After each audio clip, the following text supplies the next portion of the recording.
Okay, so this is engineering economy, refresher.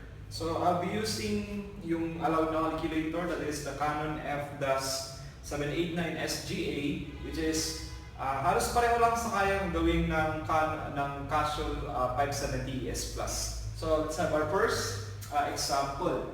So a debt of 1,500 pesos will have a discount of 5% if paid in 60 days. So find the rate of interest. So first example natin. So we have a discount, that is yung given na discount rate, this is discount equal to 5%. Yung binigay na period dito, we have that is, we have 60 days. So find the rate of interest in yung I. For this is an example of simple interest. So bakit niya ano yung 1,500? Actually that is a future amount. It is equal to 1,500.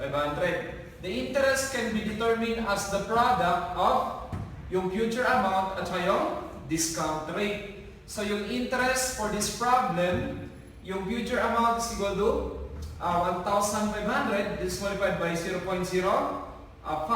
yung discount rate. So yung interest is equal to, we have 70, this is 75.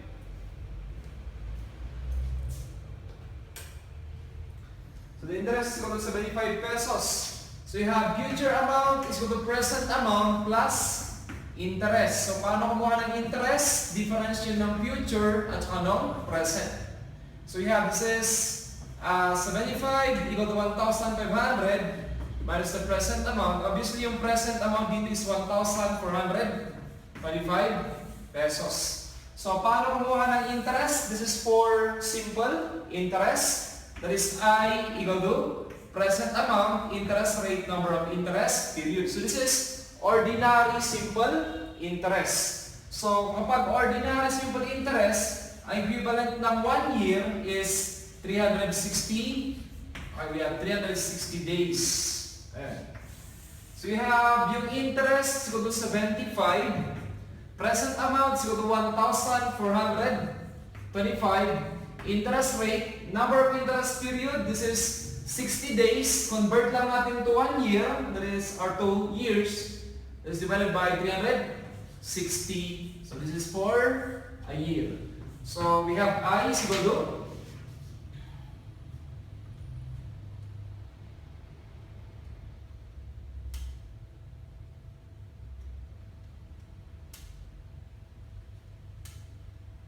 so that will be equal to effective rate of interest, we have 31.58%. Okay, so that is 31.58%. So it's letter C.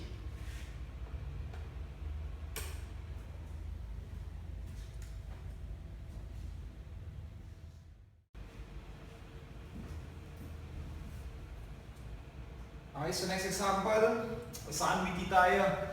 So find the present value of an annuity 13,000 pesos payable annually for 10 years with the first payment at the end of 10th year if money is worth 8% compounded annually. So, ang i-observe niyo kapag nagsosolve yun ng annuity, dapat pareho yung mode ng payment at yung mode of rate. Kapag pareho ito, all you have to do is direct substitution sa formula.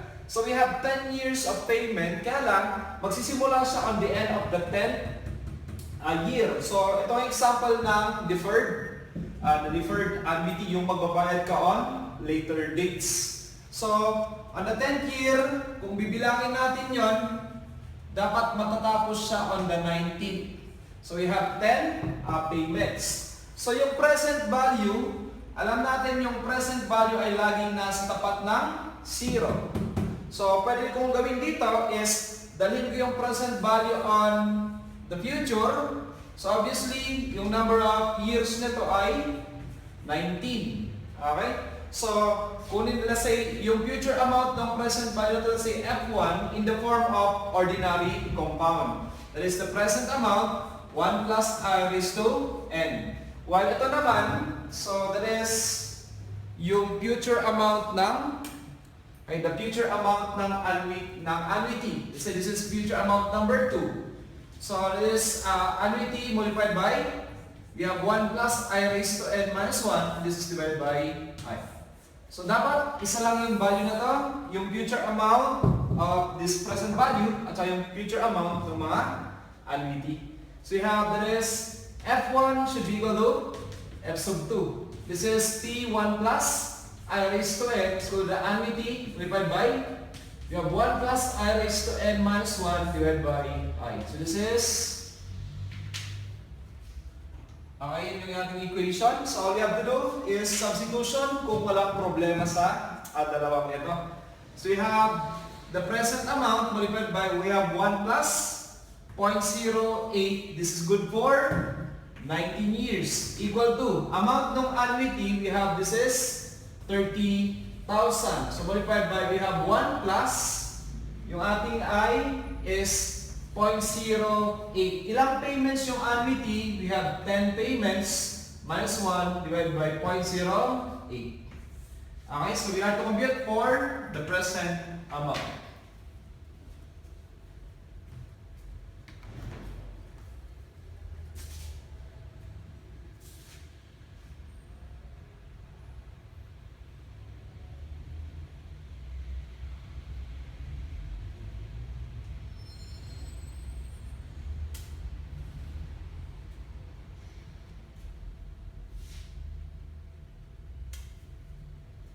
So dito is we have 100,701.34. So ito yung sunod natin. So I think nasa choices siya. That is letter B.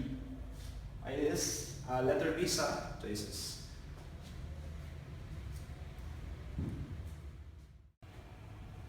Next example, balik tayo sa simple interest. Mr. Juan D.L. Cruz borrowed money from a bank. He received from the bank 1,340. Kung ano yung natanggap niya, that is a present amount. And promised to pay 1,500 pesos at the end of 9 months. Yun yung ating future value. Determine the simple interest rate and the corresponding discount rate, or often referred as the banker's discount. So how to compute for the effective rate of interest? So simple interest lang to. And yung banker's discount. Okay, so kompleto naman tayo dito.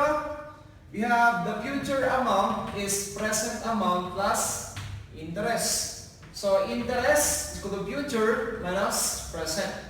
So yung interest is equal to 1,500 minus 1,340. So yung I natin dito is obviously this is only 160. So interest equal to present amount, interest rate, number of interest, period. So direct subs tayo na yan. We have 160.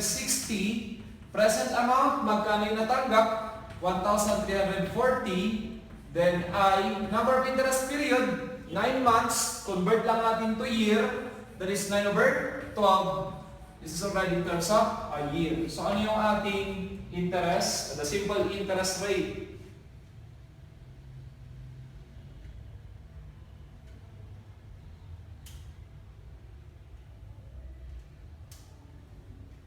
So this is equal to 15.92%.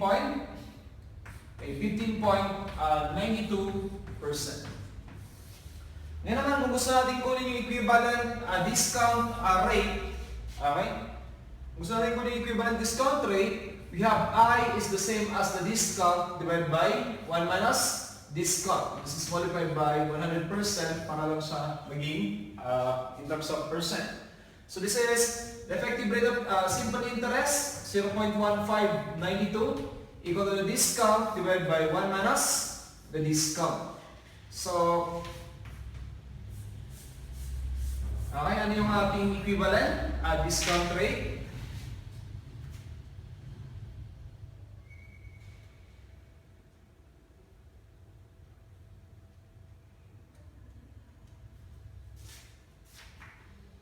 Okay, so we have, this is 13.73%. So, ang magandahan ng Canon F-789 SGA, ayun, may ship solve tayo. So, bumalik na yung ship solve.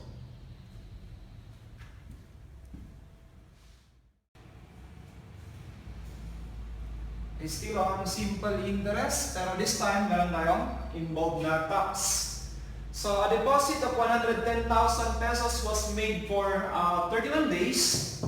The net interest after deducting 20% withholding tax is 890.36. So find the rate of return annually. Yun yung ating I.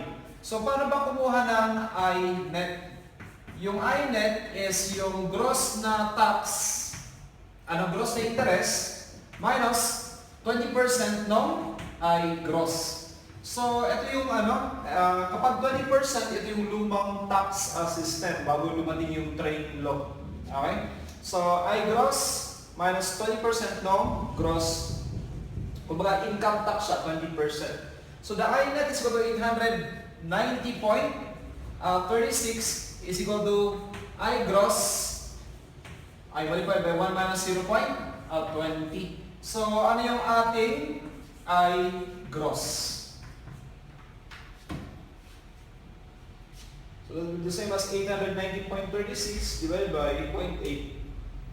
So yung gross interest natin is 1,112.95. So ito yung parang kung nag-deposit ka na sa bangko, nagkaroon ng interest, supposedly ito yung kikitain mo. Pero magkakaroon ka kasi ng 20% na tax, income tax yung tawag doon. So yun yung ibabawas, ito yung natanggap niya. So hinahanap natin yung I, the simple rate of interest. So yung I-gross is equal to the present amount, interest rate, number of interest, period. Kapag walang involved na tax, usually yung ginagamit natin na I dito is yun yung gross interest. So you have the gross interest equal to 1,112.95. Present amount natin is 110,000. This is I. Number of interest period natin, this is 31 days, is equal to 360 days for 1 year. So again, kapag banker's calendar, 30 days per month, 360 days per year. So kunin natin yung simple interest.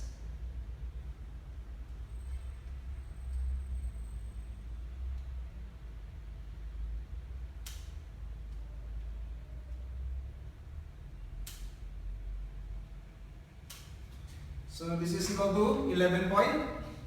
The effective rate of the simple interest equal to 11.75%. So yun yung sagot natin sa example na ito.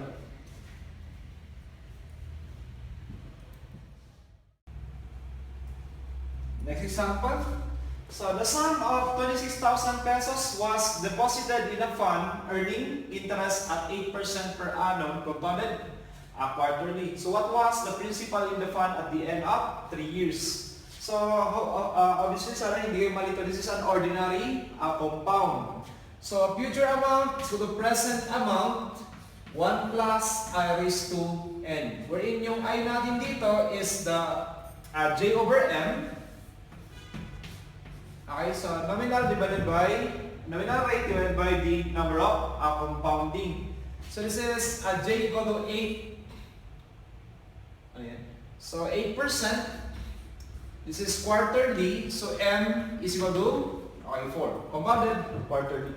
So pareho lang ito as present amount 1 plus the J over M raised to M times N. So kailangan natin i-multiply yung number of compounding kada taon. So we have the future amount is equal to ano yung present amount na binigay dyan kapag dineposit siya yung present amount, 26,000. This is multiplied by 1 plus your nominal rate, 0.08, compounded quarterly over 4. This is good for ilang taon daw? Number of, we have 3 years.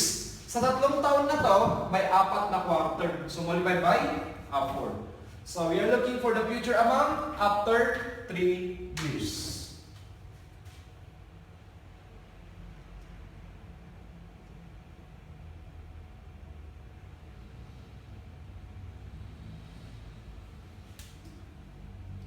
So ang sagot natin dito is we have 32,974.40.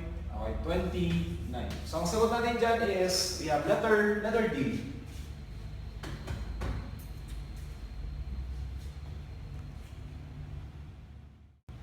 Okay, next example. So again, this is simple interest. And yan, may involve ulit na tax. So hopefully, hindi ka nagugulat kung bakit mix yung mga problems or mix yung mga topics. So usually kapag refresher, ganun talaga, medyo rumble yung arrangement. So we have, what will be the future amount of 10,000 pesos after a year? So isang taon lang yung usapan at I is equal to 8% simple interest. Considering the withholding tax imposed on the savings Philippine deposit on the savings deposit in the Philippines. So again, ito yung luma na tax system, automatic siya na 20%. So ngayon sa train law, may category na siya. So naghahanap tayo ng future amount.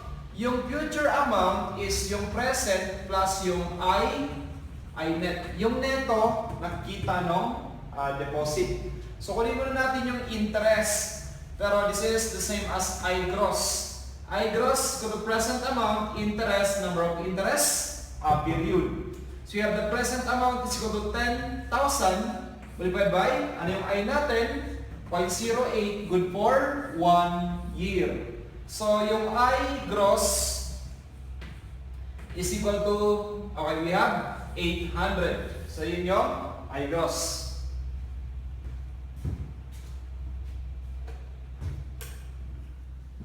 So paano naman kumuha ng I net?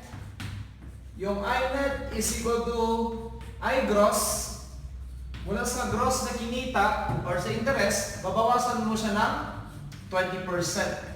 And the 20% of I gross. So you have the I net, this is equal to 800 multiplied by 1 minus the 20%. So this is equal to, we have I net is equal to, I think that is 800 times 0.8, I think tama ba? 64. Yeah. So paano kumuha ng future amount? Future amount is the present amount plus I net. So take note, I net lagi kasi tatanggalin mo na yung buwis. We have the future amount is not equal to 10,000. This is plus 640. So we have the future amount will be equal to 10,640. So yun yung sagot natin for this example.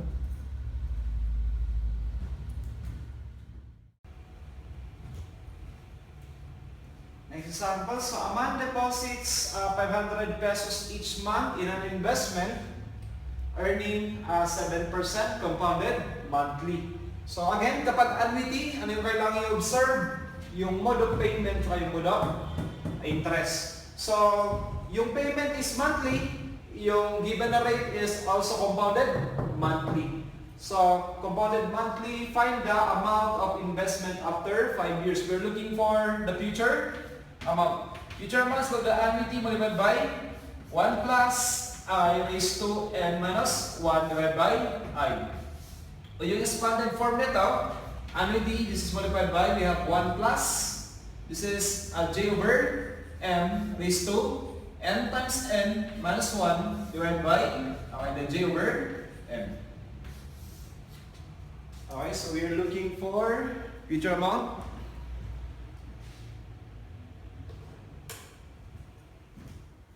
So since walang problema, pareho sila, direct substitution tayo. So this is, the future amount is equal to, we have 500, I multiplied by 1 plus, yung given na rate is 7%, 0.07, compounded monthly is over 12. Ay good for 5 years. So kada isang taon ng 5 taon na yon, may 12 months. So multiplied by 12 minus 1, this is divided by 0.07 divided by 12. Yeah. So let's compute for the future amount.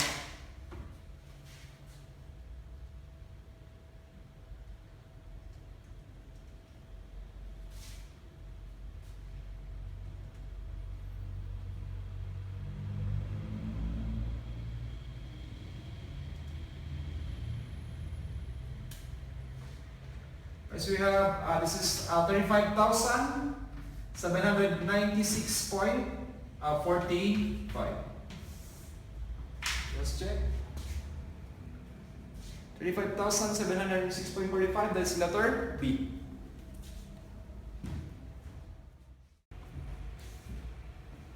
Let's try this one. So if the rate of interest is 7% per annum compounded continuously, after how many years will the deposit be tripled? So sabihin mo na lang yung present amount mo is piso, future amount mo will be 3. Okay? So magiging triplet. So yung given na rate is equal to 7%. So we have the future amount is equal to, this is present amount, e raised to I times n. So this is the formula for the future amount of a compounded continuously. So we have the future amount. So ang kailangan lang natin is triple siya. Kung piso ang puhunan, this is e raised to I times. Yung given na rate is, we have 0.07 number of years. So we have the number of years is equal to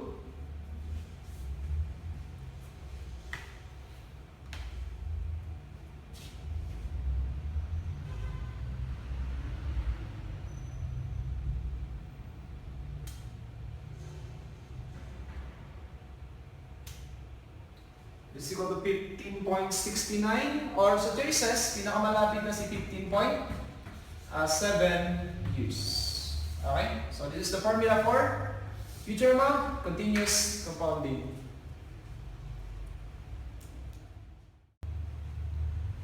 Okay, so next example.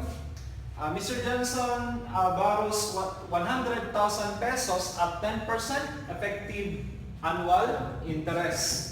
So he must pay back loan over 30 years with a uniform monthly payments due on the first day of each month. So take note, can you observe yung term dito? Due on the first day of the month. Tapos what does Mr. Johnson pay each month?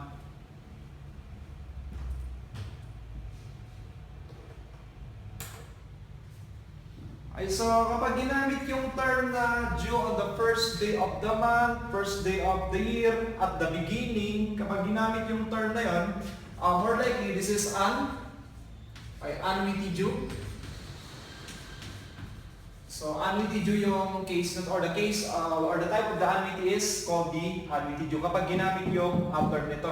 Ang kailangan nyo rin i-observe kapag annuity, again, kailangan pareho yung dalawang to. Yung interest is annually, ang problema, magbabayad tayo ng monthly. So gagamitin natin yung equivalent rates. So we have I is equal to the nominal rate over the number of compounding. This is 1 plus I1 raised to M1 is equal to 1 plus I sub 2. Okay, this is I sub 2 raised to M2.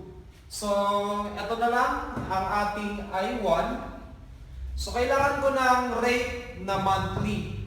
So, let's say this is J sub 2 monthly. And kapag monthly, ang M sub 2 natin is, okay, monthly, M sub 2 is 12.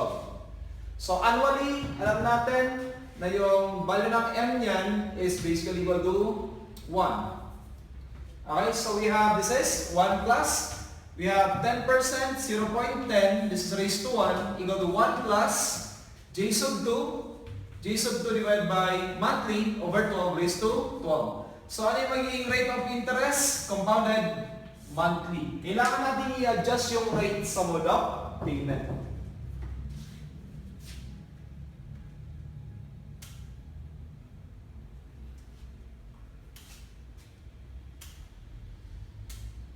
So that will be equal to 9.57%. So ito ay monthly. This is already monthly. So bakit kailangan monthly yung rate? For a reason, monthly tayo magbabayad. Hindi pwede yung rate mo is, hindi pwede nagbabayad ka ng monthly, pero yung applied rate is annually. Okay, kailangan uniform yung dalawang yun. So we have, okay, we are looking for the amount. So gagamit tayo ng present.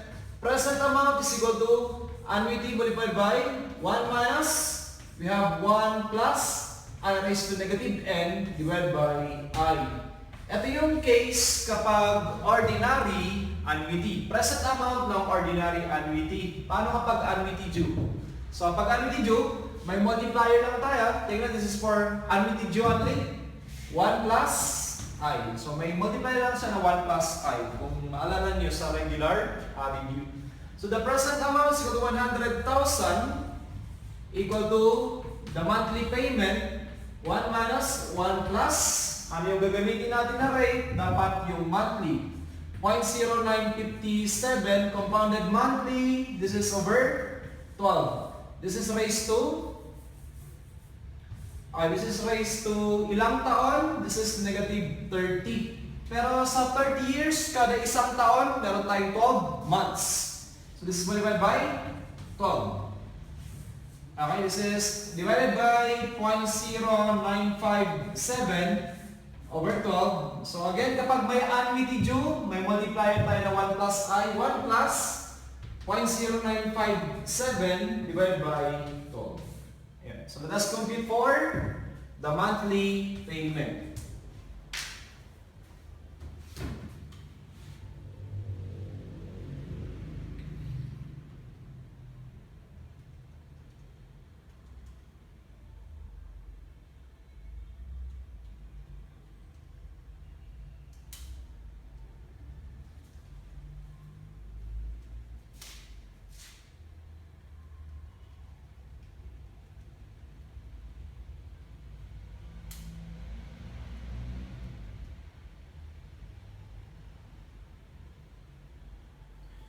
So yeah, the monthly payments are equal to 839.27. So yun yung babayaran kada buwan. So basic choices, it is letter A.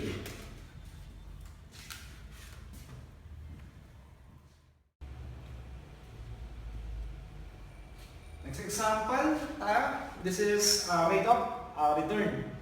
So, an investor pays 1,100,000 for a mine which will yield an income of 200,000 at the end of each year for 10 years and then will be useless. So, he accumulates a replacement fund to recover his capital by annual investment at 4.5%.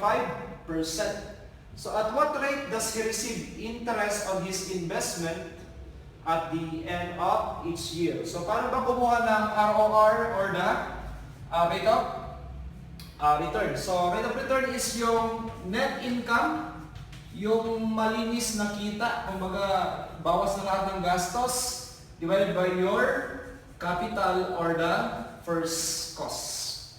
So, ito raw yung annual income, possible na yung 200,000 na to is the gross. So, kailangan natin ibawas yung mga expenses. So, ano ba yung mga possible expenses? Wala siyang binanggit na expenses sa problem. Pero, meron tayong tinatawag dito na parang hidden expenses, yun yung, or hidden costs, yun yung depreciation costs.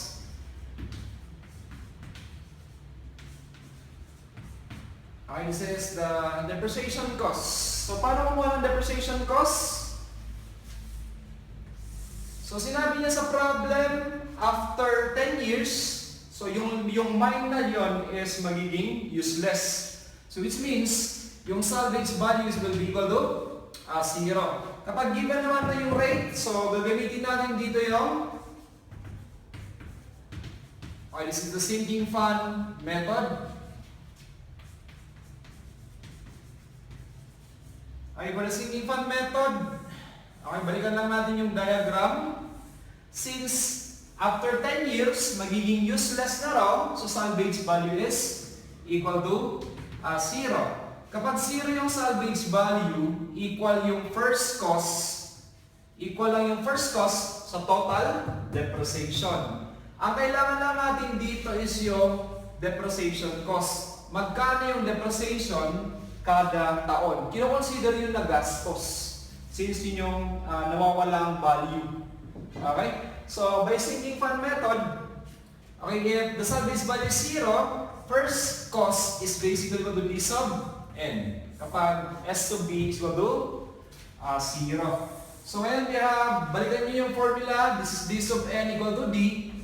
Yung formula ng future amount ng annuity, pareho lang yung sa sinking fund method, is multiplied by 1 plus I raised to N minus 1 divided by I. Kukunin natin yung annual depreciation cost, yung small d. So, first cost is equal to D sub N kapag salvage value equal to 0. That is equal to 1,100,000. Equal yun sa depreciation cost D. This is multiplied by, we have 1 plus. Ano yung given na rate? We have 0.045. Good for 10 years. Minus 1 divided by 0.045. Okay, so magkano yung nababawas sa value ng mine per year?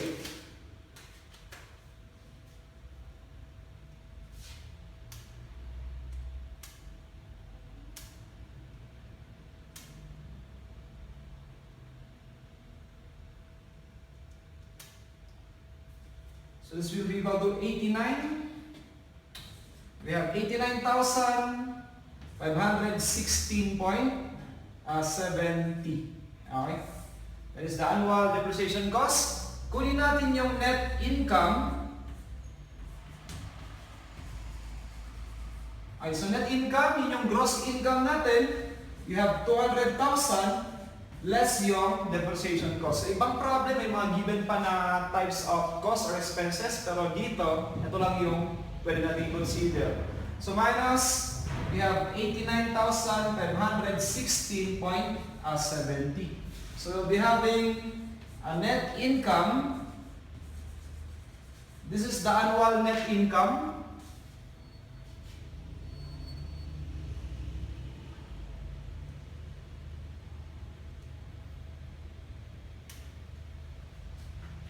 Is equal to 110,483.3.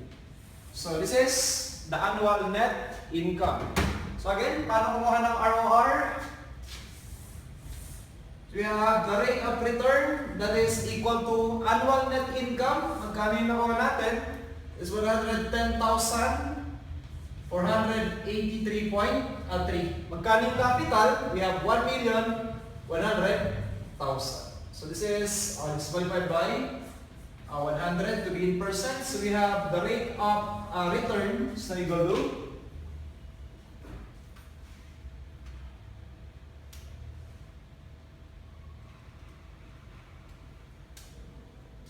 is equal to 10.04%. So that will be our answer. So 10.04% rate of return. So choices, it is letter D.